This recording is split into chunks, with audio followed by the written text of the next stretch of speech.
जय माता रानी। दशा माता के 9वें दिन की कथा आप सभी के लिए इस वीडियो में लेकर के आई हूँ। तो बोलिए दशा माता की जय हो। इस कथा के अनुसार एक गांव में एक बुढ़िया ब्राह्मणी रहती थी। वह बहुत ही गरीब थी। उसका एक बेटा था।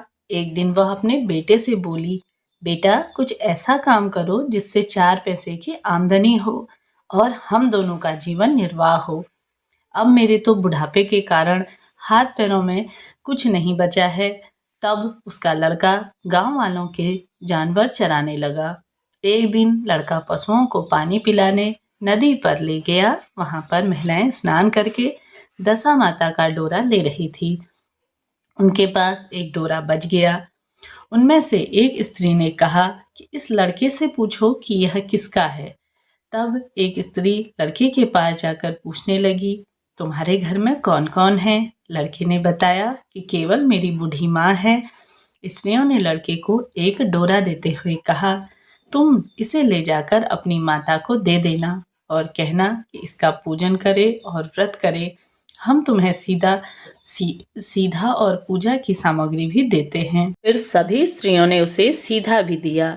लड़का उस सामान को लेकर घर आया।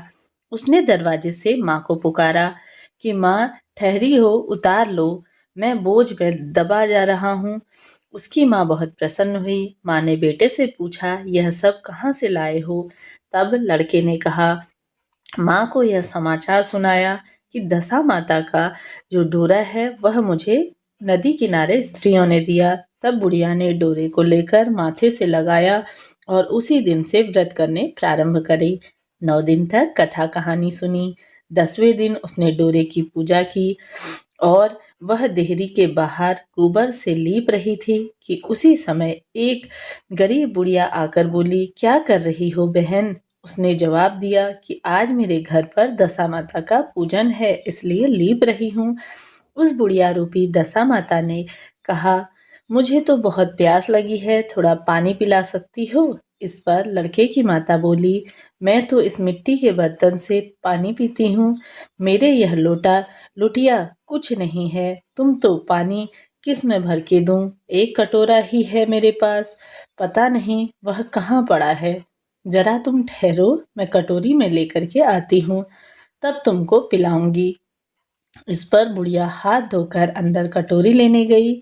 इसी बीच दशा माता, जिन्होंने बुढ़िया का रूप धारण किया था, उनने मटके में रखने की जगह एक सोने का घड़ा रख दिया और वहां से अंतर्ध्यान हो गई। बुढ़िया कटोरा लेकर मटके के पास गई। वहां पर सोने का घड़ा देखकर वह घबरा गई। वह मन में सोचने लगी कि मुझ पर बुढ़ापे में चोरी का इल्जाम लग जाएगा, मैं चोर कहलाऊंगी। वह इस चिंता में दशा माता रूपी बुढ़िया को खोजने निकली। तब तक उनका लड़का भी घर आ गया। उनने माँ से पूछा, तुम किसको खोज रही हो? उसने बताया, अभी जीर्ण अवस्था वाली बुढ़िया आई थी और यहाँ सोने का घड़ा रखकर चले गई।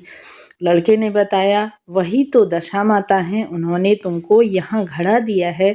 दोबारा फिर कभी वह आए तो उनका स्वागत हम अच्छे से करेंगे और कोई कमी नहीं रखेंगे और उनकी आज्ञा का पालन करेंगे।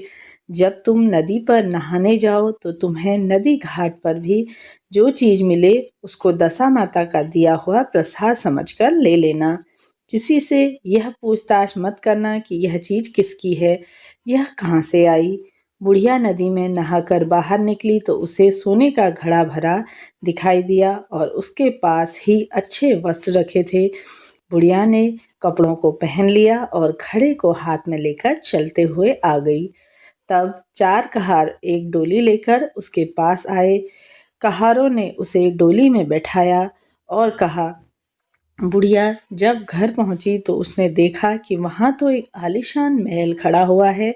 बुढ़िया महल के अंदर गई और वहां उसने श्रद्धा पूर्वक और भक्ति भाव से दशा माता के डोरे का पूजन किया और हाथ जोड़कर वरदान मांगा कि जिस प्रकार तुमने मुझे संपत्ति दी है उसी प्रकार से मेरे घर में एक सुशील बहू आ जाए, तभी यह सब शोभा देगा।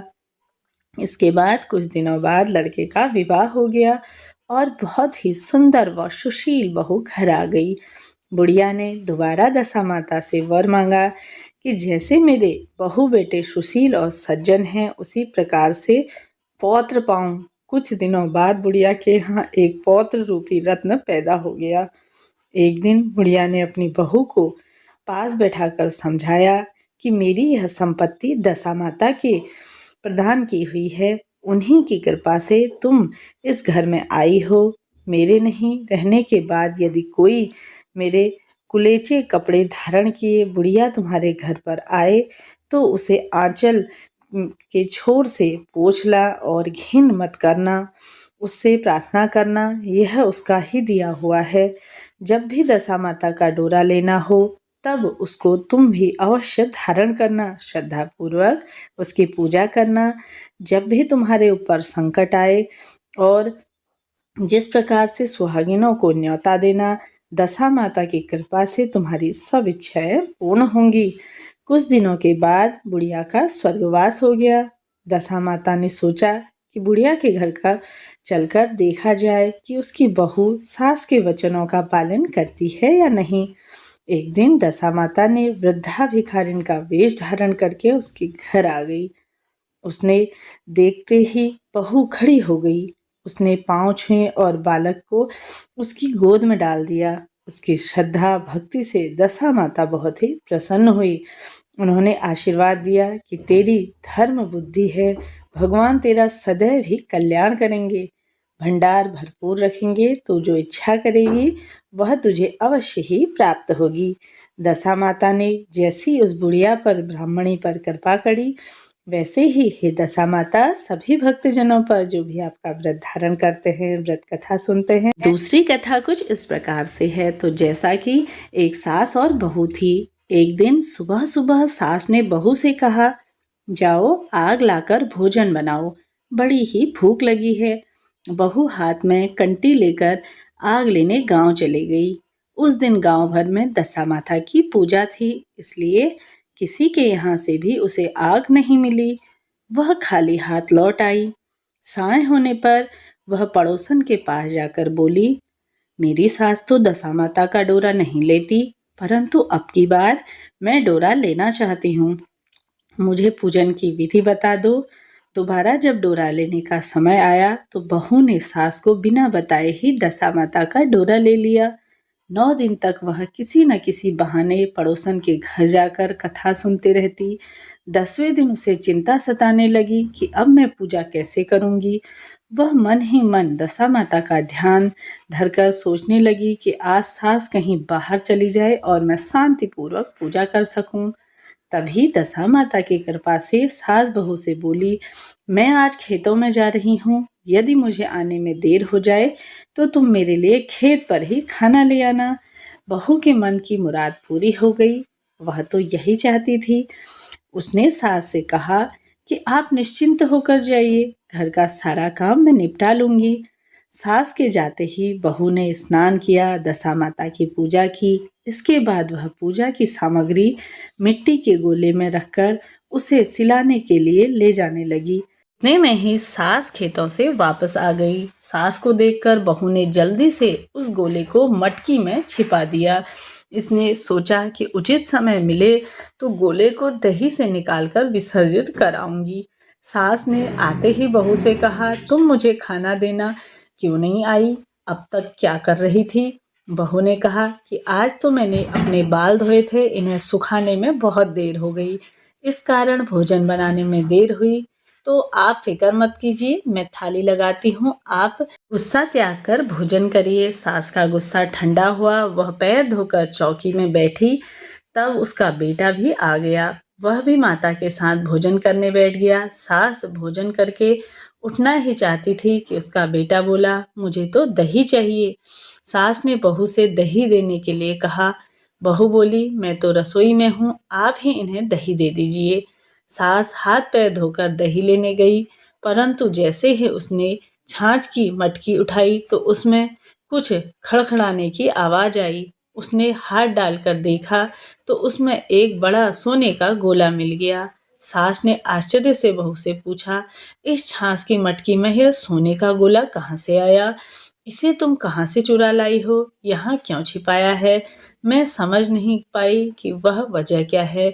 तभी उसने बोली कि मुझे कुछ नहीं पता माँ, मेरी दशा माता जाने। मैंने आपको बताए बिना ही दशा माता का डोरा लिया और उसकी पूजा की थी। आपके आ जाने के कारण मैंने डोरे को विसर्जित करने के लिए आपके इस मटके में छिपा दिया। अब दशा माता ने इसे सोने का बना दिया। मैं इनमें कुछ नहीं जानती हूँ और मैं क्या कर सकती हूँ। सास ने बहू को गले लगाया और कहा, अब मैं भी तुम्हारे साथ डोरा लूंगी और विधि विधान से व्रत पूजा करूंगी। हे दशा माता, जैसे तुमने इनको दिया वैसे ही सब भक्तों को देना और सबकी मनोकामनाएं पूर्ण करना। सबके घरों की अच्छी और बुरी दशाओं का आप विशेष ध्यान रखती हैं। इसी प्रकार से सभी के घरों में दुख दरिद्रता दूर करना और सुख समृद्धि देना। इसी कामना के साथ कथा यहाँ पर पूर्ण होती है। मिलते हैं अगली वीडियो में, तब तक के लिए जय दशा माता की।